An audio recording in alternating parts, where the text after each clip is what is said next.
Hello, everyone. Welcome to the Newsbrowse News broadcast. Venezuela and Guyana have resumed public hearings at the International Court of Justice in The Hague regarding their long-running territorial dispute over the oil-rich Essequibo region. According to UPI, Guyana is seeking to uphold the 108.99 arbitral award that established the current border, emphasizing the case's existential importance as it affects over 70% of its sovereign territory. Venezuela, however, rejects the 1899 ruling as invalid and argues the dispute should be resolved through bilateral negotiations under the Minley 966 Geneva Agreement, reiterating that it does not recognize the court's jurisdiction. The Essequibo region is strategically significant due to its vast natural resources, including an estimated 11 billion barrels of oil in the offshore Stabroek Block. Recent events include a 2023 Venezuelan referendum aimed at reinforcing its claim, which Guyana denounced as an annexation attempt. Hearings will continue, with both nations presenting their arguments. From metro.co.uk, 2 individuals have died and at least 20 others were injured, with 2 in serious condition, after a car drove into a busy pedestrian area in Leipzig, Germany, on Monday afternoon.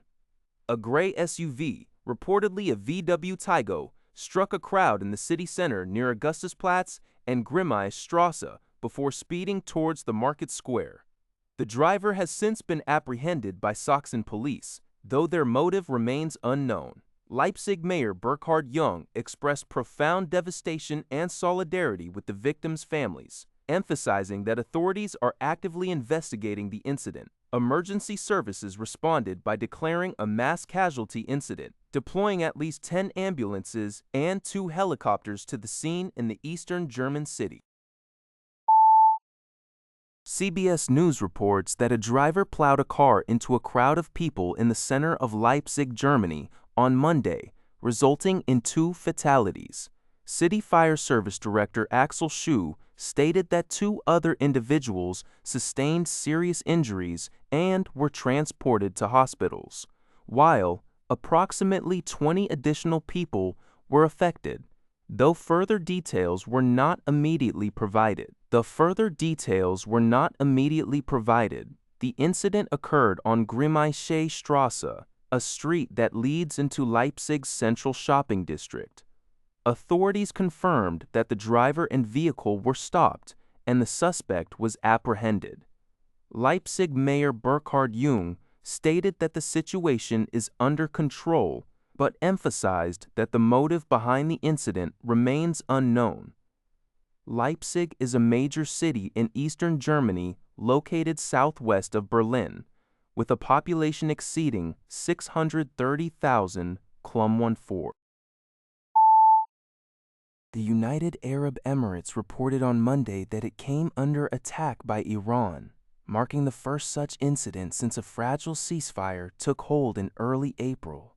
These attacks, involving missiles and drones, appear to be a response to U.S. President Trump's latest efforts to reopen the Strait of Hormuz, a critical waterway for global energy supplies. The UAE Defense Ministry stated that Iran launched 4 cruise missiles, with 3 intercepted and 1 falling into the sea. Additionally, authorities reported a fire at an oil facility in Fujairah caused by an Iranian drone, and 2 cargo vessels were reported ablaze off the UAE coast. This escalation follows a U.S. military announcement that 2 American-flagged merchant ships successfully transited the Strait of Hormuz, which Iran has effectively controlled since the war began. The U.S. initiative aims to restore traffic in the strait, a move Iran's state media has decried as a violation of the ceasefire and a response to delirium. The disruption of this vital shipping lane has already impacted global energy prices and the world economy. And PR. Al Jazeera reports that the United States has transferred 22 crew members from the Iranian container ship Touska to Pakistan. Pakistan's foreign ministry has framed this as a confidence-building measure amid heightened tensions in the Strait of Hormuz.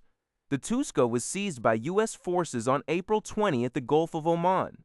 Iran condemned the act as piracy, while the U.S. stated the vessel failed to comply with its naval blockade. Tensions in the region remain high, with conflicting claims and military posturing. Analysts suggest that control of the Strait of Hormuz is Iran's primary leverage in negotiations, and any attempt to open it will likely be met with resistance. The situation carries a significant risk of miscalculation as both sides continue close operations. That's all for this video. Thank you for watching. See you in the next video.